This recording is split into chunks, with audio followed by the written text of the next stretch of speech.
Welcome my YouTube channel Vyas Narayan Mishra. Please हमारे channel को आप सब्सक्राइब करें, लाइक करें, शेयर करें। कोई प्रॉब्लम हो तो कमेंट करें। हम डिस्कस कर रहे हैं ऑर्थोगोनल कर्विलीनियर कोऑर्डिनेट्स। हम जानते हैं कि फिजिक्स और अप्लाइड मैथमेटिक्स में बहुत सारे ऐसे प्रॉब्लम हैं जिनको सॉल्व करने के लिए हमें वेक्टर इक्वेशन देखना पड़ता है। उस वेक्टर इक्वेशन में कार्टेशियन कोऑर्डिनेट की जगह कुछ दूसरे कोऑर्डिनेट का भी हमें यूज करना होता है, जैसे स्फेरिकल कोऑर्डिनेट, पोलर कोऑर्डिनेट, इनका भी हमें यूज करना होता है। अब हम एक ऐसे कोऑर्डिनेट सिस्टम जिसे हम कर्विलीनियर कोऑर्डिनेट सिस्टम कहते हैं, जिसके थ्रू हम spherical coordinate, cylindrical coordinate system, even polar coordinate system, इन तीनों को हम एक सिस्टम के थ्रू हम ऑब्टेन कर सकते हैं।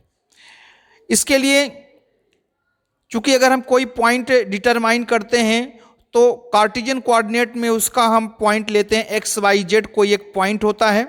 अब चूंकि कोई भी पॉइंट कई सरफेस का एक इंटरसेक्टिंग लाइन भी हो सकता है, चूंकि यहाँ point P X Y Z में X equal to constant, Y equal to constant, Z equal to constant, जैसे एक्स एक्सिस, वाई एक्सिस और जेड एक्सिस होता है।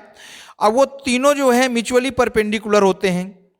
हम एक ऐसा सिस्टम, एक ऐसा सरफेस इमेजिन करेंगे जिसके थ्रू उन दोनों का जो बाइसेक्ट होगा वो पॉइंट को रिप्रेजेंट करेगा। उस सरफेस को हम ले लिया Q1 equal to constant, Q2 equal to constant और Q3 इक्वल टू कॉन्स्टेंट। ये सरफेस, तीनों सरफेस एक पॉइंट पे कट करेंगे। उस पॉइंट का जो कोऑर्डिनेट है कार्टेशियन फॉर्म में वो होगा Pxyz। अब चूंकि ये जो तीनों सरफेस हैं जो कि पॉइंट P से पास होते हैं, Q1, Q2, Q3, इसी सरफेसेस को हम कर्विलीनियर कोऑर्डिनेट्स या कर्विलीनियर सरफेस कहते हैं। ये जो कर्विलीनियर सरफेसेस हैं, ये कर्व में एक टेंजेंट ड्रा किया जाता है, जैसा कि डायग्राम में आगे दिखाएंगे, और उस टेंजेंट्स को ये Q1, Q2, Q3 रिप्रेजेंट करता है। ये जो सरफेसेस हैं वो फिक्स नहीं हो सकते हैं, वो चेंज भी हो सकते हैं सिचुएशन के अकॉर्डिंग। अब हम जो कर्विलीनियर कोऑर्डिनेट्स है Q1, Q2, Q3, इसके टर्म्स में पॉइंट P का जो कार्टेशियन कोऑर्डिनेट्स है एक्स वाई जेड, उसको एक्सप्लेन करेंगे। तो वो हो जाएगा आपका x1 equal to x equal to x, Q1, Q2, Q3, y equal to y, Q1, Q2, Q3 और z equal to Z, Q1, Q2, Q3। इसका मतलब है कि जो पॉइंट X है वो Q1, Q2, Q3 का एक कॉमन पार्ट है। इसी तरह से Y भी और Z भी Q1, Q2, Q3 जो लाइन है उसका एक इंटरसेक्टिंग पार्ट है, कॉमन पार्ट है। जैसा कि ये डायग्राम में आप देख सकते हैं कि ये कोऑर्डिनेट के अकॉर्डिंग ये एक्स एक्सिस है, ये वाई एक्सिस है, ये जेड एक्सिस है, ये तीनों एक दूसरे के परपेंडिकुलर है, इसलिए इसको ऑर्थोगोनल कहते हैं, म्यूचुअली परपेंडिकुलर को। यहाँ पर ये पॉइंट है, इसमें से तीन सरफेस हो गया, एक सरफेस हो गया Q2, एक सरफेस हो गया Q1, एक सरफेस हो गया Q3। इन तीनों का जो इंटरसेक्टिंग पॉइंट है ये हो गया आपका P। इसको हम लिख सकते हैं P x1, y1 और z1। अब अगर इसी को इन्वर्स हम देखें तो इन्वर्स के फॉर्म में Q1 जो है एक्स वाई जेड का पार्ट हो सकता है, Q2 भी जो है एक्स वाई जेड और Q3 भी एक्स वाई जेड का पार्ट्स हो सकता है। अब हम इक्वेशन 1 का पार्शियल डिफरेंशिएशन लेंगे तो ये हो जाएगा dx equal to del x del Q1 dQ1। Partial differentiation जैसा कि लेते हैं आप जानते हैं, del x upon del Q2 dQ2 plus del x upon del Q3 dQ3। इसी तरह से dy और dz को भी हम कैलकुलेट करेंगे। सिमिलरली हम dy के लिए फाइंड करेंगे dy equal to del y upon del Q1 dQ1 plus del y upon del Q2 और इसी तरह से हम dz के लिए भी हम पार्शियल डिफरेंशिएशन से फाइंड करेंगे। अब चूंकि हम जानते हैं कि दो पॉइंट के बीच का जो डिस्टेंस होता है, अगर उसको स्क्वायर के फॉर्म में लें तो वो होता है ds square equal to dx square plus dy square plus dz square. इसी को हम लिख सकते हैं sigma h square i j d, dq1 and dq2, dqi या dqj। एक्चुअल में होता क्या है कि जैसे dx हमने निकाला, अगर उसका स्क्वायर करेंगे जैसे यहाँ डी वाई है, डी वाई के स्क्वायर करेंगे तो यहाँ पर ए प्लस बी प्लस सी का होल स्क्वायर का फार्मूला लग जाएगा, तो ये होता है A square plus B square plus C square. तो वो पार्ट हो गया D X square D Y D Z square के फॉर्म में। पर जो उसके बाद अगला पार्ट आएगा 2ab plus 2bc plus 2ac, तो चूंकि यहाँ पर ये ऑर्थोगोनल है, इट मीन्स म्यूचुअली परपेंडिकुलर है, तो म्यूचुअली परपेंडिकुलर होने के कारण a dot b dot c और c डॉट a की वैल्यू 0 हो जाएगी, क्योंकि vector a dot vector b equal to 0 होता है अगर वेक्टर a और वेक्टर b के बीच में 90 डिग्री बनता है, अगर वो परपेंडिकुलर है। तो इस तरह से इसको हम इस फॉर्म में लिख सकते हैं, जहां पर H square I J equal to हो जाएगा del x upon del Q I del Q J plus del Y upon del Q I del Q J, इस तरह से del Z upon del Q I del Z upon del Q J. ये देखिए जैसा लिखा है इस तरह से हम इसको लिख सकते हैं। अब इसमें ये गिवन है कि यदि आई और जे इक्वल है तो इसकी वैल्यू 0 नहीं होगी, लेकिन अगर ये इक्वल नहीं है, आई और जे की वैल्यू अलग अलग है, अगर इक्वल नहीं है तो ये पार्ट से 0 हो जाएगा। जैसे ये पार्ट और ये पार्ट से 0 हो जाएगा, क्योंकि ये vector a dot vector b के फार्मूले में परपेंडिकुलर के केस में उसकी वैल्यू 0 हो जाती है। तो इस तरह से h i J equal to 0 हो जाएगा जब i not equal to j हो। अब अगर मान लीजिए सेम है एच आई आई है, तो इसको हम एच आई लिख सकते हैं, क्योंकि vector a dot vector b equal to होता है ए का स्क्वायर, अगर वो यूनिट वेक्टर है तो 1 हो जाएगा। तो यहां से h i i equal to h i इसको हम लिख सकते हैं।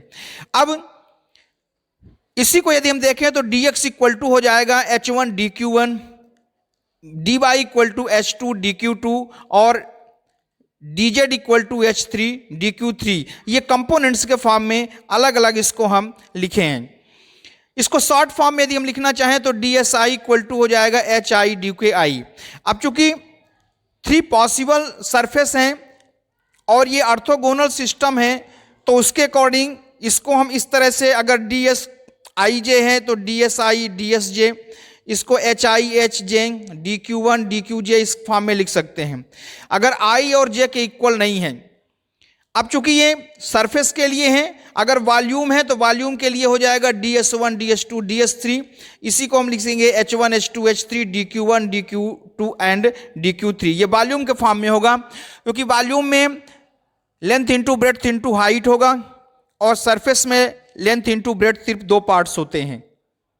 अब हम जो ऑर्थोगोनल कर्विलिनियर कोऑर्डिनेट्स के टर्म्स में हम डिफरेंशियल ऑपरेटर जैसे ग्रेडियंट है, डाइवर्जेंस है, कर्ल है, उसको हम डिस्कस करेंगे। तो अभी सिर्फ हम डिफरेंशिएशन को डिस्कस कर रहे हैं, डाइवर्जेंस और कर्ल को हम नेक्स्ट वीडियो में डिस्कस करेंगे।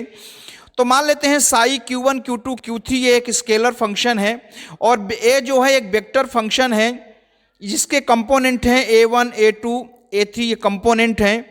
और ये जो कंपोनेंट हैं ये Q1 Q2 Q3 जो 3 सरफेस है उसके इंक्रीजिंग के डायरेक्शन में है। जिस तरह से Q1 Q3 जिस डायरेक्शन पे इंक्रीज होता है उस डायरेक्शन पे वेक्टर ए के ये कंपोनेंट हैं।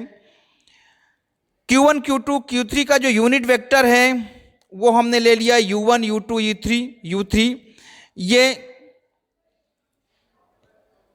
Q1 Q2 Q3 के इंक्रीजिंग के डायरेक्शन में ये यूनिट वेक्टर हैं। इस केस में वेक्टर ए को हम ऑर्थोगोनल कर्विलिनियर के फॉर्म में हम लिख सकते हैं, जैसा कि आगे देखेंगे आप।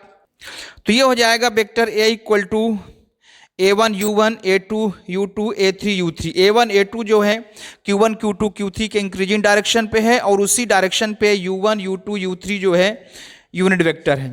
अब हम ग्रेडियंट को देखेंगे। चूंकि स्केलर फंक्शन का जो ग्रेडियंट है वो एक वेक्टर क्वांटिटी होता है और उसका मैग्नीट्यूड और डायरेक्शन उस डायरेक्शन पे होता है जहां पर स्केलर फंक्शन के जो चेंज का रेट है वो मैक्सिमम होता है।